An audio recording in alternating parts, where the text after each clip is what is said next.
It's Purple Daily on Score North and ScoreNorth.com. Purple Daily, presented by Surly Brewing Company.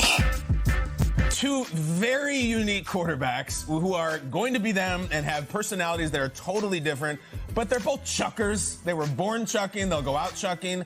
Justin Jefferson in Minnesota. Chris Olave could be this year's Justin Jefferson, the rookie that the Saints went and got.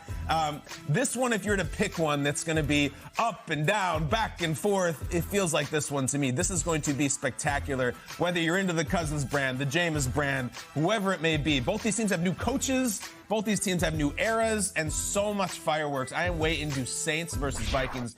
London, enjoy this one.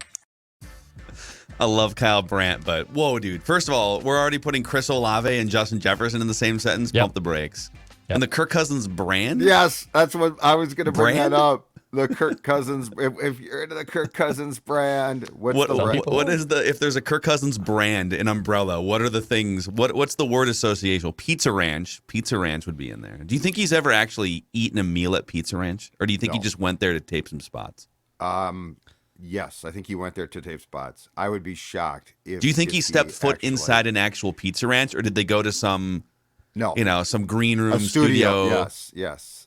Now, here's my question on that. Did Pizza Ranch dump him, or what happened? Because those spots dried up a couple of years ago or last year. Well, it kind of dried up during COVID. I think a lot of these companies, the first thing to cut when no one's in your restaurant, you're cutting your advertising budget.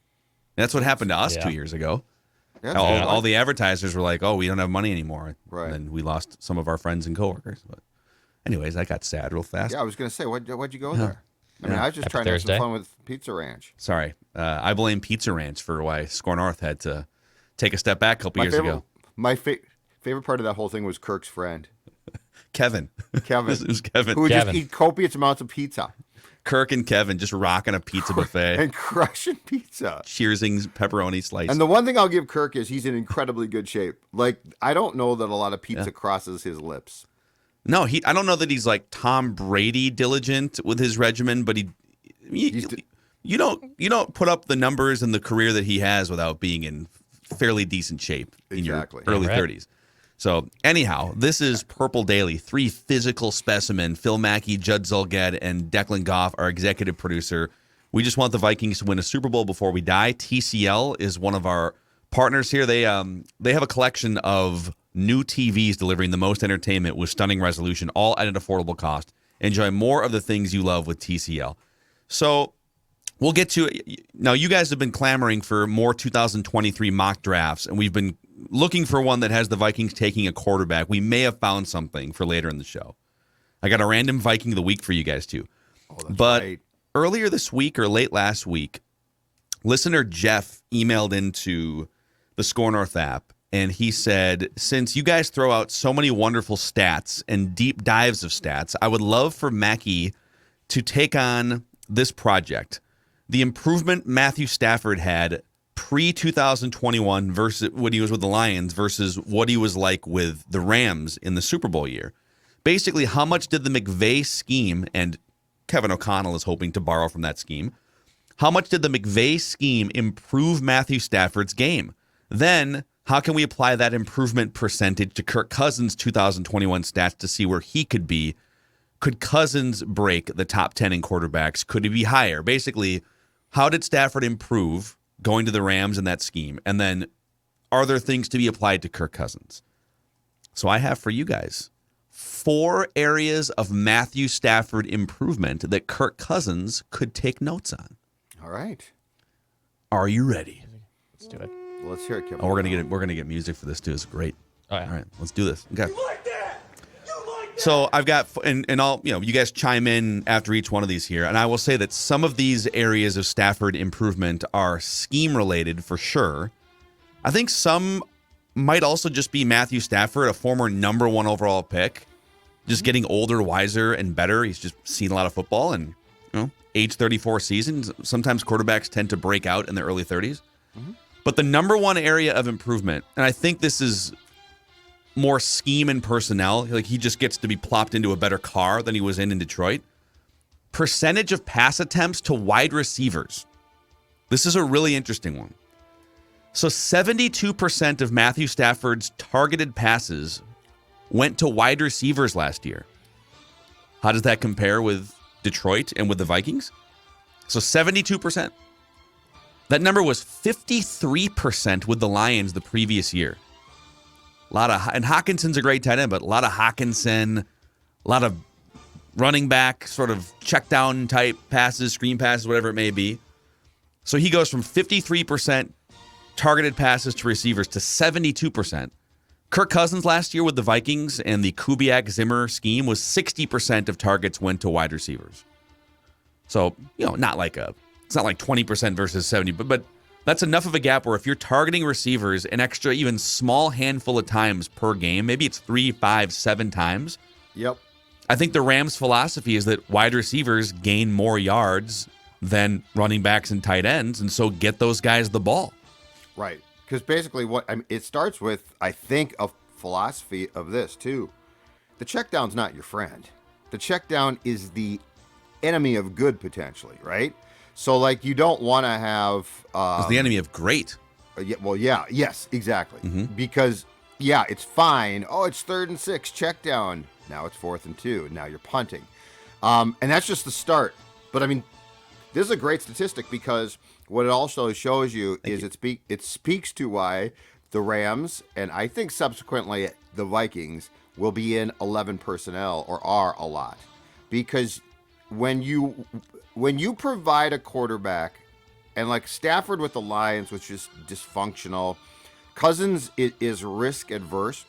When you provide a quarterback with more options that are safe, but maybe not really dynamic, a lot of times said player is going to take those, right? And so if you strip those away and you're like, dude, you got to drive the ball down the field, very footballish. You got to get that ball down the field. Like that stat speaks to that. The second or third part of that that's intriguing is this too. We know for a fact that McVay with the Rams and O'Connell now, I think with the Vikings, are going to do a very good job of doing everything they can pre-snap to give their quarterback the answers to the test before the test actually starts. In the Rams case, that was doing lots of different things with Cooper Kupp to sort of draw the defense out. So the tells were there, right? Poker player, Phil?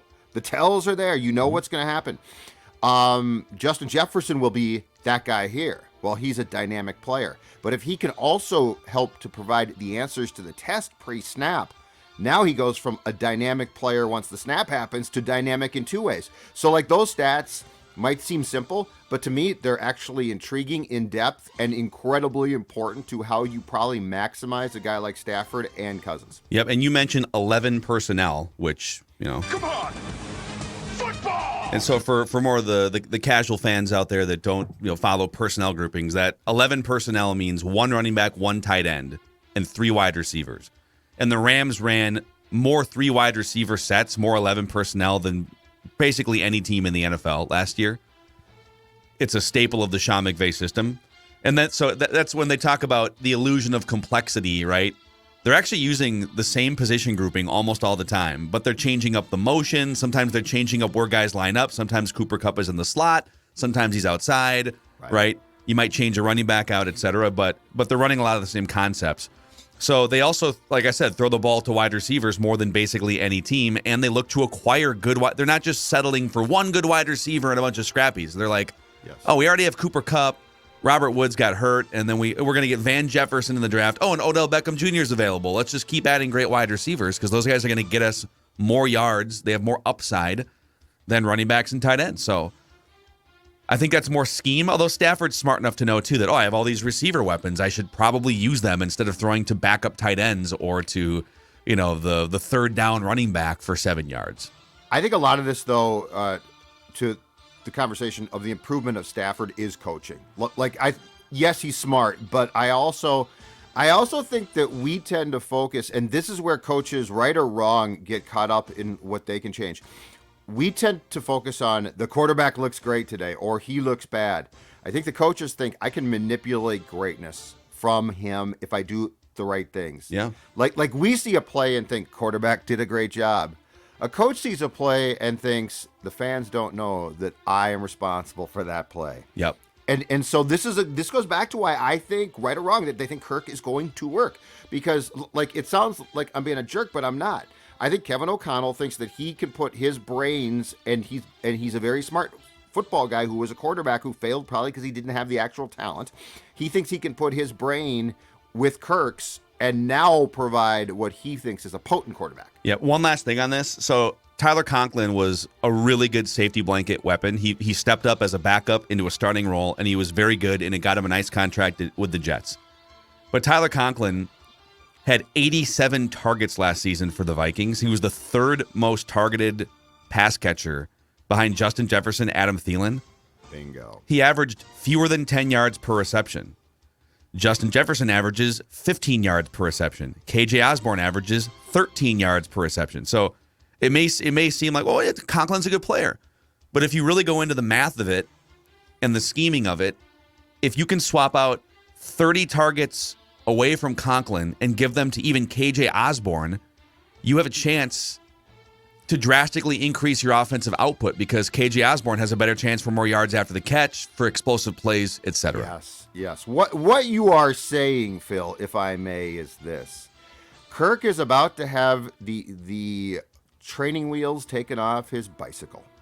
And even if Irv Smith is training wheels, those training wheels are actually more explosive training wheels. We're going than up Tyler to Conklin. Nicer training wheels, though. Like there's a little more. We're about to put this bike in the bleeping street, baby. That's what we're about to do. Get off that sidewalk. All right, category number 2 here of Matthew Stafford improvement to take note of if you're the Vikings and Kirk Cousins. This is probably the one that we've already talked about the most, but it's performance when pressured. I'm not talking about performance under sort of theoretical pressure like primetime pressure or playoff pressure. I mean when the defense gets pressure on you. Gotcha. In 2018 and 19 in Detroit, Stafford ranked 16th in yards per attempt under pressure. So he's just kind of average. Sure. He got a little bit better in 2020 with the Lions, but then last year he was second in the NFL in yards per attempt when pressured, behind only Joe Burrow. And funny, the two best quarterbacks under pressure were the two quarterbacks that played each other in the Super Bowl. So it's almost like you got to be calm and poised and quiet-minded when opposing defenses are inevitably getting pressure on you. So I think, we can speculate on why that is. Again, some of it is he's been in the league for over a decade. He has seen a lot of football. He's played more games than most quarterbacks in the NFL. And so he's just more calm in some of those situations. But I think you brought up a point earlier. I think there's things within that Rams offensive scheme that give you the answers to the tests. Right. So you know that whether I'm pressured or not, I feel very confident what the play is, like what the right throw is here. And he probably, on top of that, processes things quickly because he's been in the league for 13 years or whatever it is, and that's why he was. Now, there's a downside to this stat that I'll get to too, but he has become one of the best quarterbacks when pressured. Matthew Stafford. Cousins, by the way, was really bad last year. He was like outside the top 20 or somewhere around there when pressured yards per attempt. So if the pre-snap reads, though, take me to what I know the defense is going to do, and I can do it almost immediately. That's the difference, right? Because if I drop back to pass and it's developing, but I didn't know the answers to the test, and now, oh my God, Garrett Bradbury has been lifted off his feet for the 15th time today, and I'm on the ground, and the ball is on the ground, right? If Justin Jefferson has gone in motion and it's given you here's what they're going to do, whether you can throw it to Jefferson or not, you can basically throw the ball. Yeah. And so I think this goes back to that, which is the coaching in their mind. They can expose the defense so that the pressure is still not a great thing, but it goes from being fatal to being just an issue. Well, let's get to the other shoe here because there is another shoe. There's some great football, by the way. Let me just interrupt this to say I am in love with this segment. It's great. I hope I'd like for this episode, and we can come back to these themes. I'll save all this stuff so we can come back to some of these themes throughout the offseason. But I would love for this discussion to serve as kind of almost like a glossary for what we can expect or what we should be. What's the measuring stick for what the Vikings offense can become? If we really think that there's another level to Cousins' game, because Stafford had one, then these are the things. I mean, these are the things that Stafford really improved upon going into his time with the Rams. But the other shoe is he threw 7 interceptions under pressure last year, which is among the league leaders. And he threw overall a league-leading 17 interceptions, which brings me to the third category of Stafford improvement. It's actually, statistically, it's a drop-off, but you'll see why it's more of an improvement in mindset and overall philosophy. Is that even though he actually posted his highest interception rate in 10 years, the last time he had an interception rate that high was like early in his career with the Detroit Lions. It didn't matter. The Rams, despite those interceptions, were the highest scoring offense Stafford has quarterbacked since 2011. So that's and if you go back, by the way, to that 2011 Lions offense, so he also threw 16 picks that season. That was the year he threw for like 5,000 yards, also 40 touchdowns, and he threw 16 picks. And as a team, they averaged almost 30 points per game, just like they did last year. They averaged like 27.5 points per game last year. So people get so paralyzed by the fear of interceptions, and I am not advocating for a Jameis Winston season where you're just 30 interceptions with no regard. But for Stafford, I think the increased interception rate was all part of a process of tapping into more passing game, more upside, more big plays down the field, right? And obviously the interceptions didn't prevent the Rams from having a high-scoring offense. They were the third highest-scoring team in the NFC. So, yes, led the league in interceptions, but he also had career highs in touchdowns, completion percentage, and yards per attempt. So everything was you benefit with the upside of everything, and the downside is he threw 5 more interceptions than he probably otherwise would have. But it didn't matter. So I'm not saying interceptions don't matter, because they definitely can swing games, and you can you throw 3 in the first half and now you're down 21-3 or something. We saw that against the Falcons in 2020. But I think people need to stop being so paralyzed by the fear of interceptions. It depends on the type, right? Like Kirk against the Falcons was awful. It was a cluster bleep. That was terrible. And that's one of it. That's probably like singly his worst game here. That's certainly not an indicator of who Kirk is and has been for all the things that we rip about him. I'm not going to say that because he is responsible with the ball, overly responsible though.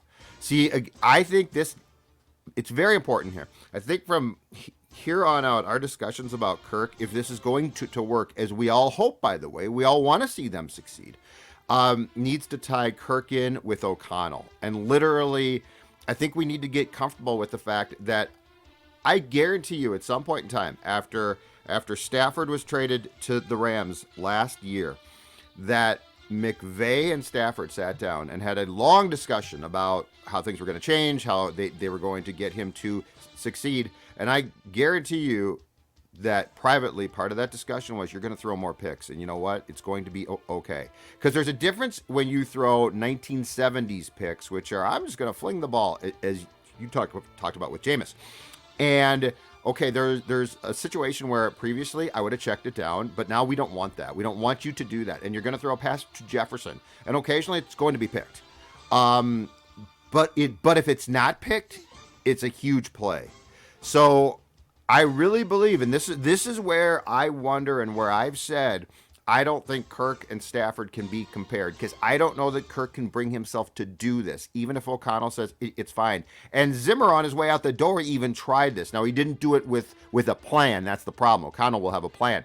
But don't you guys think that the key here, like the biggest question to me is, are you okay with mistakes? Because if Kirk's like, you know what, I get what you're doing here. I'm really good. I got a great arm. Mm-hmm. I'm okay with mistakes, and he's not going to be yelled at, too. Another very important thing. You know, Zim said, don't be afraid to make mistakes sometimes. And then when he did, it's like, what the hell was that? But I think that point that you just brought up statistically here is the most intriguing thing of the O'Connell-Cousins relationship. And the most intriguing part of Kirk's brain is, can you process and move on, by the way, quickly, like immediately from that mistake? It's certainly not like the best apples to apples comparison, but it kind of reminds me of like when baseball players or baseball fans get all up in arms about strikeouts. Mm-hmm. Like, yes, strikeouts are bad. Strikeouts are not good, but what else is that player doing? Is he also hitting for power? Is he also getting on base? Is he hitting timely hits? Like, if he's striking out at a high rate, but still doing a lot of great other things, well, I don't care that he's striking out so much, right? Like, it's kind of similar to the interception debate with Kirk and Stafford. I love that comparison. Yeah, it's not that strikeouts don't matter, because there is a point of, okay, Miguel Sano, right? He only strikes out and hits home runs, basically. Sometimes we need you to just put a ball in play and drive a guy in or move a guy over. And in the NFL, sometimes we just don't. You just can't throw an interception when your team's up by 10 points halfway through the fourth quarter, right? But if it's a close game back and forth and you got to make a play of some kind, you can't be checking down to a backup tight end. You have to be driving the ball down the field, and Matthew Stafford understands that. Which brings me to the third category, which kind of fits into this conversation, or the fourth category, I should say. These are 4 areas of improvement for Matthew Stafford going to the Rams that maybe the Vikings and Kirk Cousins can take notes on. Third down success. So Stafford has actually always been pretty darn good on third down.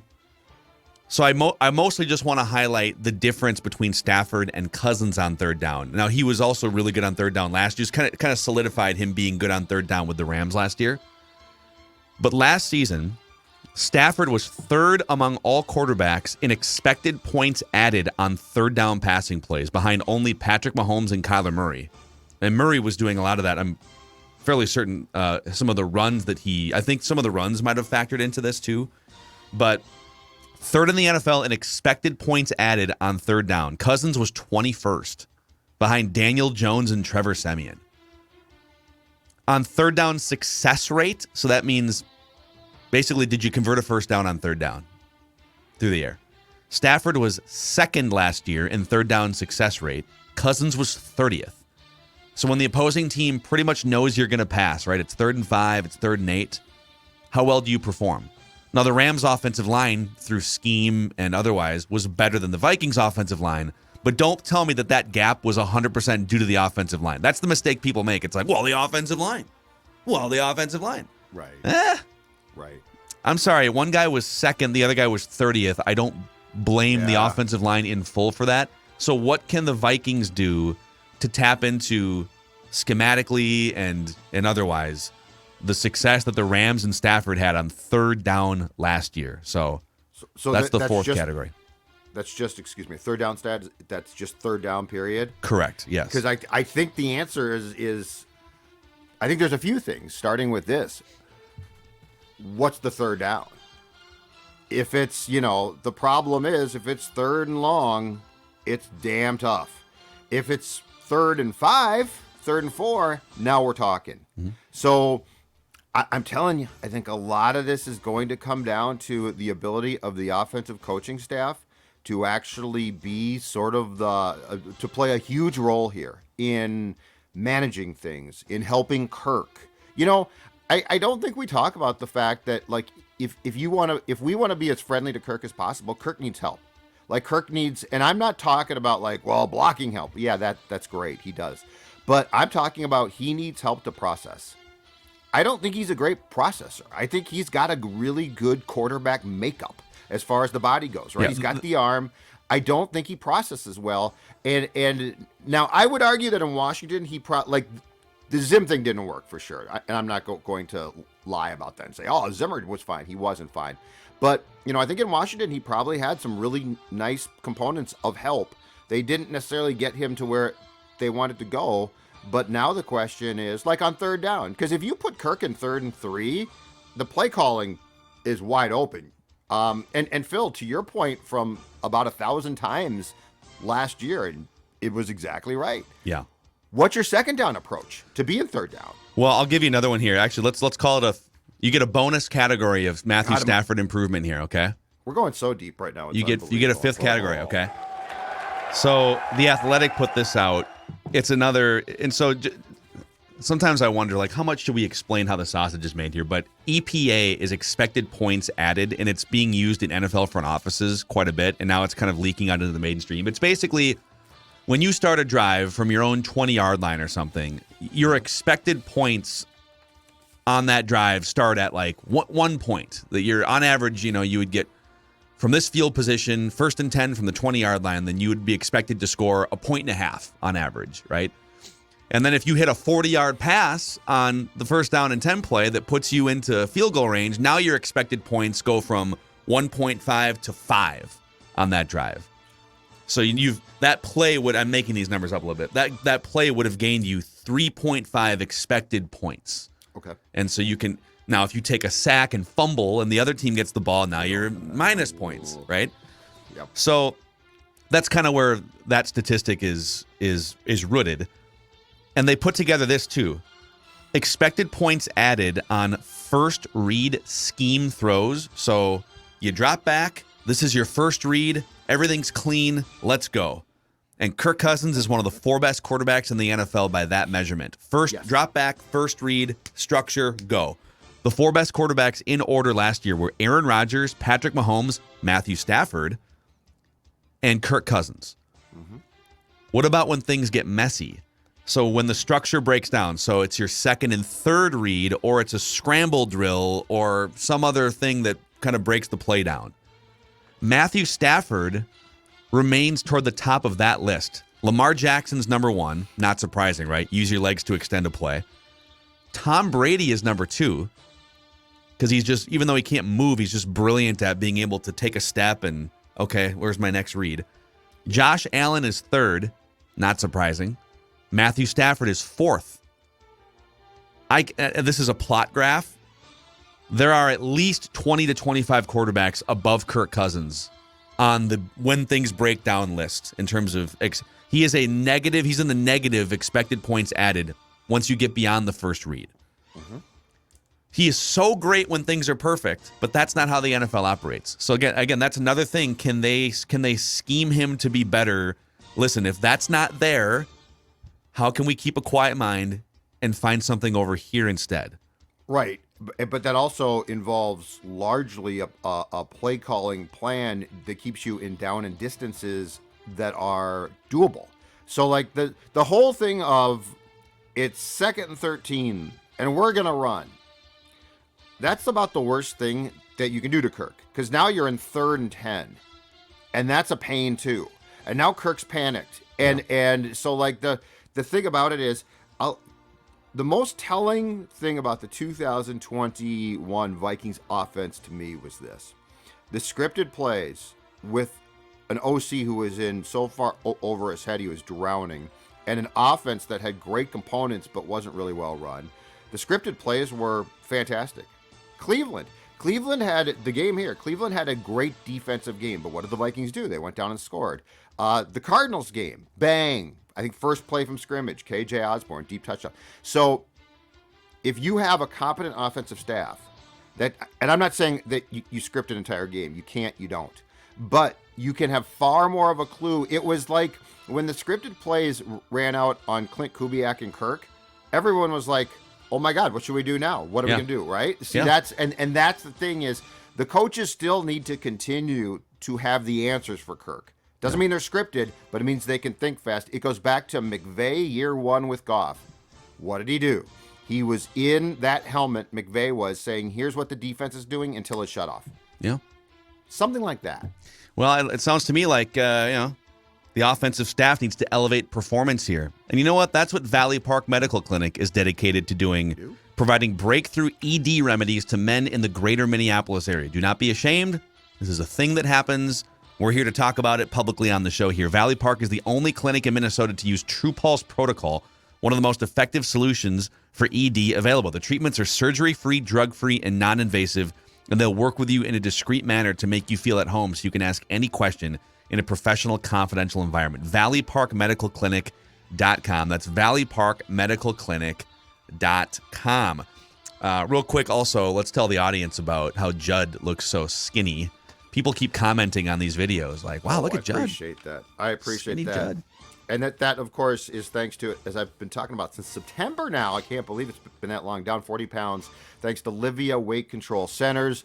The folks there helped me take off the weight, and now, most importantly, they are continuing to help me keep the weight off. That's the battle. You can lose the weight. That's awesome. It's great. Things fit. It's fantastic.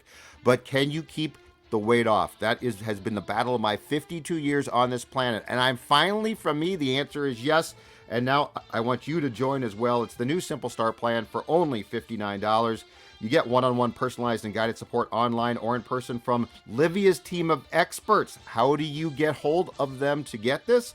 Very simple. 855-GO-LIVEA, Livia, LIVEA.com. And again, as I said, if you are a Purple Daily Vikings fan in Texas and you're like, I want to lose some weight, but I can't because it's only in, where the show's being taped, Twin Cities. That's not true. You can Skype in virtual appointments. You can get the food. You can join the program to Livia.com. Yeah. Before we get to our mock day here, which we've continued looking at 2023 mocks and the random Viking of the week. So just to recap, hopefully that answered some of your question there. I know Jeff, he's the listener that emailed that question in. Now, how do we apply that to Kirk Cousins and like how good he can be? Well, let's put it this way. Let's go through the categories. If Kirk ramps up through scheme also, we're not putting all this on Kirk. It's also coaching and scheme and there's other factors in play, personnel. But if he swaps out passes to running backs, fullbacks, and tight ends to wide receivers, he's going to be better. If he can be more calm under pressure, he's going to be better. If he can not worry as much about interceptions, if when you're going to throw 5 extra interceptions, you're also going to tap into some big playability and you're going to turn a close game into a blowout game, he's going to be better. If he can be better on third down, he's going to be better. And if the pocket gets met, he legitimately, if he improves in all 5 of these categories, he's going to be one of the 3 to 5 best quarterbacks in the NFL. But to improve in all those categories is a huge, huge ask for a guy that has already sort of maxed out what people thought he was going to be as a 4th-round pick and a guy that wasn't really highly recruited. So we'll see. I think the most important down for the 2022 Vikings might be second down. Yeah, stop running the ball on 2nd and 11. Because, that determines your fate, right? Yeah, just don't get gun shy because you failed on a play on first down. And they won't be. Oh my God, that's going to change. Incomplete pass. We need to run the ball. Right. No, you need to calm down. Where's Delvin? Calm down is what you need to do. I want a mock. All right, you guys wanted this, and I think we found it. Several listeners sent us the SB Nation 2023 mock draft earlier this week. Thank you. Let's start with number 1. And the draft order is interesting too here, all right? Number 1, Houston Texans, Bryce Young, quarterback, Alabama. Detroit Lions also take a quarterback, C.J. Stroud, Ohio State. All right, Will Anderson, edge rusher, Alabama, goes to the Jets at 3. I'm going to skip around here. Giants take another quarterback, Tyler Van Dyke, with the 7th pick out of Miami. That's 3 quarterbacks. Seahawks take Spencer Rattler from South Carolina. That's 4. And then we get to the 13th overall pick. That would be the Minnesota Vikings. So they would have missed the playoffs, right? Yeah. 13th pick, they would have missed the playoffs. 8-9 wins. And SB Nation has Boston College quarterback Phil Jurkovec going to the Minnesota Vikings. There you go. All right, what are your thoughts? Honestly, I've never seen this dude play. I don't watch a lot of Boston College football. Sounds like a great name. Tommy Pelissero, our friend. What are you doing? How are you not watching BC and football? Kofi Kingston. You know, Tom Pelissero and Kofi Kingston had college classes together. No. He texted me once, I have no idea. I don't know. I think he texted me 8 or 9 years ago one time when Kofi Kingston was getting a big push, and he's like, I think I went to college with that guy. What's that guy's name? Kofi Kingston. He looked him up. He's like, yeah, I definitely was in a group project with that guy one time. His real name is not Kofi Kingston. Yeah. So this dude was at Notre Dame for a couple years as a backup. Yep. Then went to Boston College, and I don't know, he's just he's a pro style quarterback that needs to have a big year, and he's anticipated to have a big year in 2022. So does this mean that I need to watch Boston College football games? Well, if you believe SB Nation, then yes you would. So there you go. I like the fact it's a quarterback. I would still prefer to find a way to move up as high as I possibly can. It might be tough now. This is why I so badly wanted the Lions 2023 first. But you know what? Thank you, viewers and listeners, because at least you found us a quarterback. You found us one that took a quarterback. Yeah, 5th quarterback off the board is it's pretty tough, man. It feels like I a got reach. Ponder PTSD on that one. Yeah, it feels like a little bit of a reach, but I do like the quarterback. So we wanted it. We wanted it. I want a mock. So there you have it. All right, let's get to the random Viking of the week here. Let's just keep plowing through random Viking of the week. Every single week, I pit you guys against each other. Judd has a 24-11 lead on Declan all time. Judd got some help from the... Well, Declan, you could have had help from the audience too, but I don't know if you ignored their Jarius Wright yells or if Judd just heard one. I don't think I should get that one. I think you want me to take that one off the board? I think we should take that one off the board because that was yelled out and it was a fun impromptu one. But Declan wasn't prepared. I wasn't quite frankly prepared. Like right now, again, I've got my piece of paper and my pen, and I'm gonna write the clues down. So I would like credit for when I really won. All right, Judd is forfeiting the Jarius Wright trophy here. I did give finger guns when I correctly pulled Kyle Rudolph from that guy who did Random Viking of the Week with us on screen at the vet line. I think we got both of those, Kleinsasser and Kyle, 2 tight ends. That's right. Okay. Wait, we did Kyle Rudolph? No, a fan did. A listener did. Oh, draft got picks. it. It was That's right. It was the That's Vikings' second-round pick in '99 and 2011, I believe. Okay. Well, Random Viking of the Week is presented by our friends, speaking of the draft party, at Surly Brewing Company. All right, boys, I got a dilemma here. I got this nice koozie last night, gratis at the Wild game.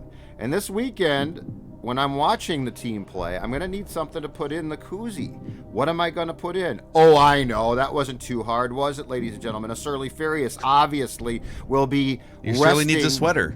And exactly right. Thank you very much. That's a great point. And this is the perfect one to watch hockey with. A sports weekend is coming up, a big one. So you got to head to the liquor store. You got to make the right choices, don't you? Well, there's a lot of talent on the Surly team, and you can pick. Furious, to me, first liner. So anyway, Surly Brewing fits perfectly, as Phil just said, in a sweater. Nice little hockey sweater. Very exciting. All right. I like that. So I'm going to throw out a series of clues. You guys can guess incorrectly up to 3 times each, and then you are eliminated.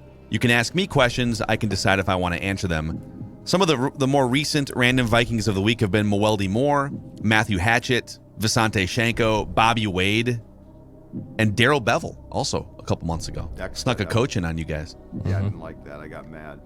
All right, we'll start with clue number 1 here. This random Viking of the week, his parents' names were Jane and Elijah. I love when you do this. Judd, do you have an answer? Write that down. I'm not even going to write that down. That does nothing. Okay. Wow. This random Viking of the week played college football in the SEC, where he was twice named to the All-SEC team. That's almost as useless as his parents' names. I mean, He was a good college football player. yeah, no, but yeah.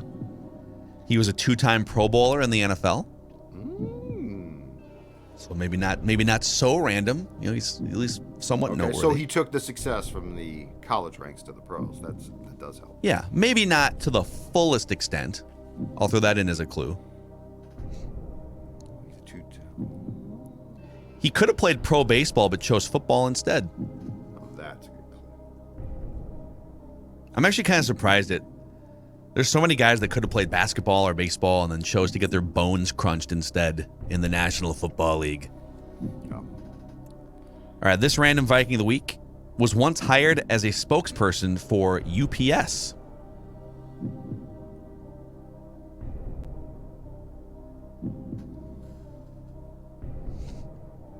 The wheels are turning. I can see the wheels turning with you guys. Was it when he was with the Vikings? I actually don't know. No, wait, I do know. It was not. It was not when he was with the Vikings. It was not when he was with the Vikings, and it was in 2007. Oh. This random Viking of the week is a former first-round draft pick.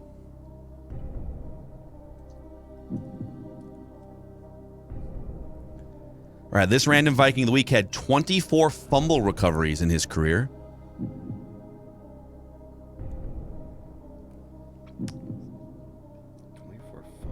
Dex, you got a guess?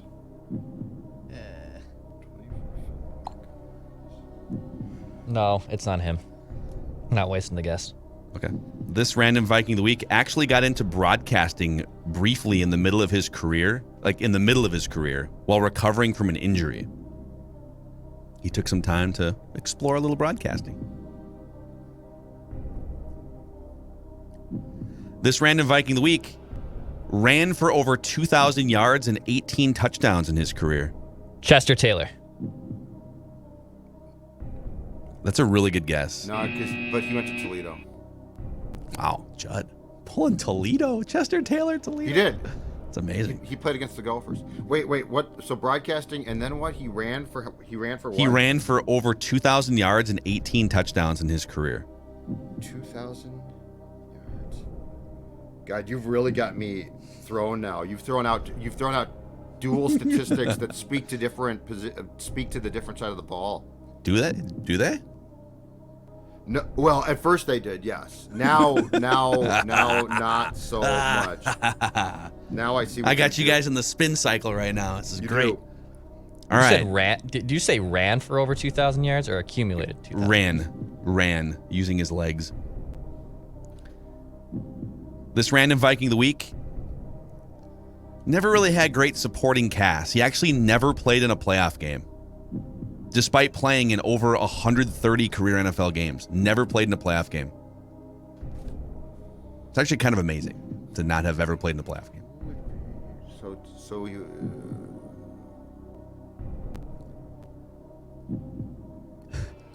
All right, this might get things turning here. This random Viking of the week. Here are a list of his NFL coaches. Bum Phillips, J.D. Roberts, John North, Ernie Hefferly, Hank Stram, Dick Nolan, Ed Biles, Bud Grant, and Les Steckel.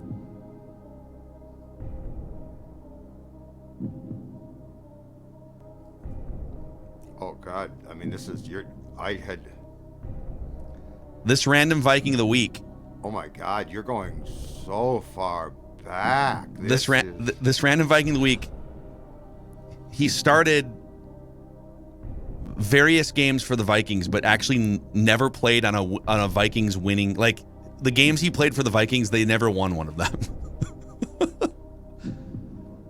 And he's probably more famous. Archie Manning? There it is. What the hell?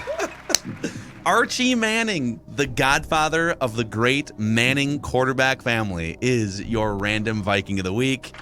Congratulations to Judd. Oh my God.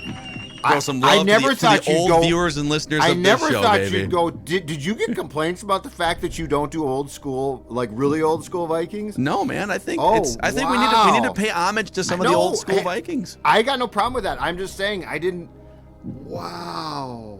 Archie Manning, yes, in 2007 he was a spokesperson for UPS. Yeah, so he played for the Saints for most of his career, and apparently Dick Butkus was the color commentator for the Saints radio broadcasts and just up and quit halfway through the season. And so Archie Manning was recovering from a shoulder injury and said, all right, I guess I'm bored. I'm just recovering from shoulder surgery. So he went on and did the Saints radio broadcast with whoever the play-by-play guy was. Wow. Yeah, he played Archie Manning. He got sacked how many times at Soldier Field in a game by the Bears? Like 11 times. Oh, man. That Vikings team was terrible. Poor Archie. He never played on a winning team. Never played on a winning team. Well, now, he was this amazing college quarterback at Ole Miss, but... Yeah. The Saints were...